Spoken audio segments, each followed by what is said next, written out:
Burkina Faso's President Ibrahim Traoré has been recognized as the best president in Africa and ranked top in governance. The award highlights his outstanding leadership, commitment to national development, and efforts in improving governance, making him a standout figure in Africa's political landscape. ሰውየው የተማሩ ወታደር የሀገር መሪ ናቸው።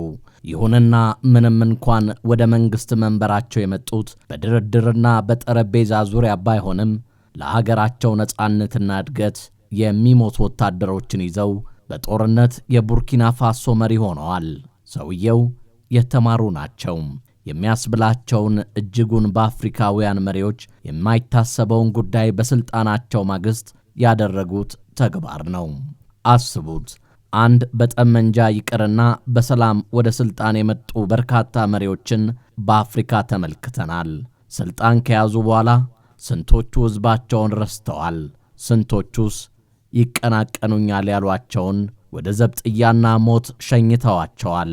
እኚህ ሰው ግን ተቀናቃኞቻቸውንና የቀድሞ አለቆቻቸውን ወደ ሞት ፍርድ አሊያም ወደ እስር ቤት እንዲታጎሩ አላደረጉም። በከተማዋ በነጻነት እንዲንቀሳቀሱና ኑሯቸውን እንዲመሩ አስችለዋል።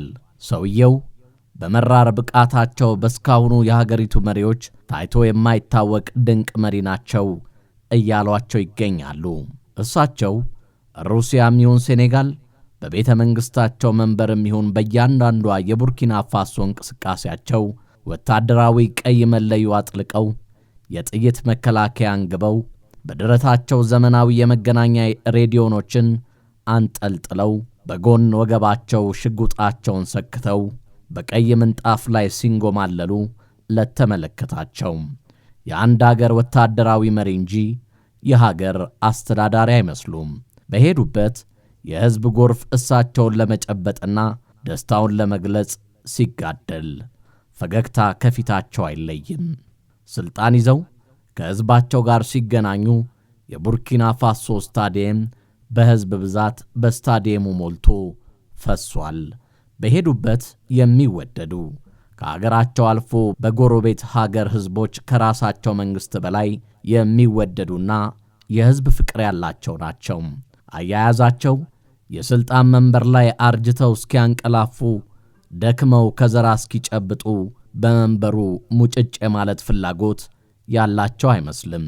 ህዝቡ 2 ዓመት አገልግለን ብለው በጠየቋቸው መሰረት 2 ዓመት ሲሞላቸው ያው 2 ዓመት ሞልቶኛል ስልጣኔን ተረከቡ በማለት ሲጠይቁ የለም ካንተ የተሻለ ሊመራን የሚችል አቅም ያለው የለንምና ምራን የተባሉ ናቸው።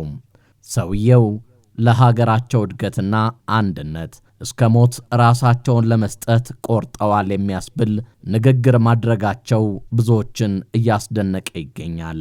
እንደ ጋዳፊ ነው አሟሟት ይሉኛል፣ አሊያም እንዳንተው ሀገር ወዳዱ መሪ ቶማስ ሳንካራ ነው ሞት ይላሉ። እኔ ግን ይህም በማለታቸው ወደ ኋላ የሚመልሰኝ ነገር የለም፣ ለሕዝቤ መሞትን እመርጣለሁ ሲሉ ሀገር ወዳድነታቸውን ገልጸዋል። ሰውየው ኢብራሂም ትራውሬ ናቸው። We realize that there are still some bad apples trying to play with time, perhaps. But we have spent 2 years raising awareness. I think at some point, the people themselves felt that we were raising too much awareness, and it was time to take action. ሰውየው በዓለም ካሉ ወጣት መሪዎች በ37 ዓመታቸው ከአይስላንዱ ፕራይም ሚኒስተር በመቀጠል ሀገር የመሩ ወጣት ፕሬዝደንት ናቸው። በተወለዱባት ኬራ ቦንዱኮይ መንደር በትምህርታቸው ጎበዝ ከሆኑ ተማሪዎች መካከል አንዱ ሆነው በሰፈራቸው ይታወቃሉ። የሃይስኩል ትምህርታቸውን የተከታተሉት በቦቦ ዲኤላሶ በሚባል ትምህርት ቤት ውስጥ ሲሆን ዝምተኛና ጎበዝ ተማሪ ነበሩ። ይሁንና በአስቸጋሪ ሁኔታ ውስጥ ቢማሩም ትምህርታቸውን ግን ዲግሪ ጭነው ያጠናቀቁት በቡርኪና ፋሶ አለ ከሚባል ዱጋዱጎ ዩኒቨርሲቲ ገብተው በጂኦሎጂ በማዕረግ የተመረቁ ነበሩ። ሰውየው የዋዛ አልነበሩምና ወደ ውትድርና ሀገራቸውን ለማገልገል በ2009 ተቀላቀሉ። የውትድርና ትምህርታቸውንም ጆርጂየስ ናሞዋኖ ከተባለ የወታደር አካዳሚ ተምረው አጠናቀቁ። ከዛም ወደ ሞሮኮ በማምራት የአየር መቃወሚያ ትምህርታቸውን በማጠናቀቅ ወደ ሀገራቸው በመመለስ በደቡብ የቡርኪና ፋሶ ግዛት በማምራት ካያ በተባለች ስፍራ ወታደራዊ ግዳጃቸውን መፈጸም ተያያዙ። በ2014 ደግሞ በላቀ አፈጻጸማቸው የተነሳ የሊውትናንት ማዕረግን ማግኘት ቻሉ። በመቀጠልም የሚኒሱማ አባል ሆነው በ2018 ሰላም ለማስከበር በማሊው ጦርነት ተሳተፉ። ከዛ ግዳጃቸው ብዙም ሳይቆዩ በመመለስ በቱምቡክቱ በሀገሪቷ ላይ አማጽያን ጦር ሲከፍቱ ከፍተኛ ሚናን በመወጣት ጀግንነታቸውን አስመሰከሩ። በርካታ ወታደራዊ ስምሪቶችን በመምራትና ግዳጆችን በላቀ አፈጻጸም በመፈጸም በይበልጥ በወታደር ቤት ውስጥ ተቀባይነትን ማትረፍ ቻሉ። በአንዱ ቀን ሌላ የምስራች ከእጃቸው ቢገባም እሳቸው ግን ካፒቴን መሆኑ አላስደሰታቸውም። ምክንያቱ ደግሞ በጦራቸው ውስጥ ከፍተኛ የጦር መሳሪያ እጥረት በመፈጠሩና የጦር መሳሪያን ለመግዛት የአገሪቱ መንግስታት ከፍተኛ ገንዘብን፣ የአገሪቱን ንብረትና ማዕድናትን በነጮች ቁጥጥር ስር መውደቁን ተከትሎ ያመጹ ወታደሮችን በመቀላቀል የጦሩ ቃል አቀባይ ሆነው መስራትን ተያያዙት። ከዛም በ2022 የቡርኪና ፋሶ መፈንቅለ መንግስት በመምራት ፓትሪዮቲክ ሙቭመንት ፎር ሴፍጋርድ ኤንድ ሪስቶሬሽን ሚሊተሪ ጁንታ ወደ ስልጣን እንዲመጣ ከፍተኛ ሚናን ተጫውተዋል። በአገሪቱ ያሉትን አማጽያን በአንድ በማሰባሰብ ወደ አንድነት እንዲመጡና ለቡርኪና ፋሶ ሉዓላዊነት ብቻ እንዲተጉ ማድረግ ችለዋል። ኮፕራ የሚመራውን መፈንቅለ መንግስት እንዲመሩ ተደረገ። ከዛም የሀገሪቱ መሪ ሆነው መስከረም 30 ቀን ተሰየሙ። ከስልጣን መባቻቸው ማግስት በተለያዩ የአገሪቱ ማዕድናት ላይ ትኩረታቸውን በማድረግ መስራት ተያያዙ። በአገሪቱ ከፍተኛ የወርቅ ማዕድን በመገኘቱ ዝርፊያና ብልሹ አሰራርን የሚከታተል ቡድን በማቋቋም ያልተገባ የወርቅ ምርትና ወደ ውጭ የሚላከውን ምርት በጥንቃቄ ይመሩት ጀመረ። ያኔ አገሪቱ ከወርቅ ምርት ከፍተኛ ግብርና ታክስን መሰብሰብ ጀምራለች። በቀንም ከ400 ኪሎ ግራም በላይ በየቀኑ ማምረት ጀመረች። 100 የሚደርሱ አዳዲስ ሥራዎች ተፈጠሩ። ከ5000 በላይ ሰዎችም ቋሚ ቅጥር ማግኘት ቻሉ።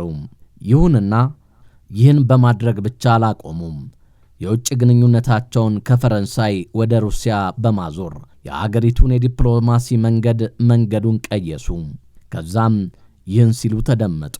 እኛ የጎንዮሽ የውጭ ግንኙነት አንፈቅድም፣ ዊን-ዊን የሆነ ግንኙነት ነው የምንፈልገው ሲሉ ለሰጠን እንሰጣለን፣ ላልሰጠን ደግሞ አንዳች አንለቅም ሲሉ አረጋገጡ። በዚህም በአካባቢያቸው ከሚገኙ የማሊና የጊኒ ሀገራት ጋር ግንኙነታቸው አጠናከሩ። ይህም የሆነው ሀገራቱ በመፈንቅለ መንግስት በመመራታቸው ነው። ከዛም ሲያልፍ ከቱርክና ከሩሲያ ጋር በማድረግ አገራቸው በልማት እንድትተም እየሰሩ ይገኛሉ።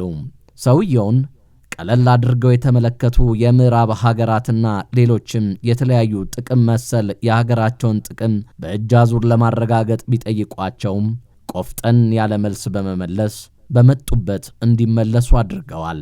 የሳውዲው ልዑል በቡርኪና ፋሶ 200 መስጂዶችን እንገንባላችሁ የሚል ጥያቄን ይዘው ብቅ ቢሉም አገራችን በቂ መስጂዶች አሏት፣ ይልቁንስ ትምህርት ቤቶችን፣ ሆስፒታሎችንና ሥራ የሚፈጥሩ ፕሮጀክቶችን ነው የሚያስፈልገን ሲሉ መልሰውላቸዋል። እኛ የምንፈልገው ቀጣይነት ያለው የሀገራችንን ሰላምና እድገት የሚያረጋግጡ ሥራዎችን መስራት ነው የምንፈልገው ሲሉ በቀላሉ የማይታዩ ሰው እንዳልሆኑ አረጋግጠዋል። በአጭር ጊዜ ውስጥም መንገዶችን፣ የመንግሥት ተቋማትንና ሌሎች እድገትን የሚያመጡ ሥራዎችን በመስራት አገሪቱ ከድህነት እንድትላቀቅ እየሰሩ ይገኛሉ። ታዲያ ኢብራሂም ትራውሬ የሀገሪቱ ጁንታ ወይስ የሀገሪቱ ደራሽ ናቸው? ሐሳቦን ያጋሩን። ይህ የዓለም ገጽ ነው። Burkina Faso just did something unreal. While other African leaders are still talking, debating, and dragging their feet, Ibrahim Traoré is out here delivering. 500 brand new 90-seater buses. Not promised, not planned. Delivered! This isn't some political stunt. This isn't a coming soon story. The first batch has already arrived in Ouagadougou, You see, this isn't just about buses. It's about movement. It's about opportunity. It's about freedom. Imagine students getting to school on time. Workers reaching their jobs without hassle. Families moving around without breaking the bank. Traoré is building a nation that moves. And let's be real for a second. While some African leaders are out there buying private jets, this man is buying buses for his people. Who else is doing that? Burkina Faso is no longer playing. With every step, every decision, every move, Ibrahim Traoré is proving that when you put the people first, the country wins. Traoré is inspiring hope. In a region often forgotten by the world, he's proving that young African leaders can rise, lead, and transform. My fellow Africans, Ibrahim Traoré is not just leading a country, he's leading a movement of self-reliance, of hope, of unity. But here's the question. Can Burkina Faso's transformation inspire the rest of Africa to believe in the power of young leaders? Only time will tell. For now, let's celebrate this beacon of change.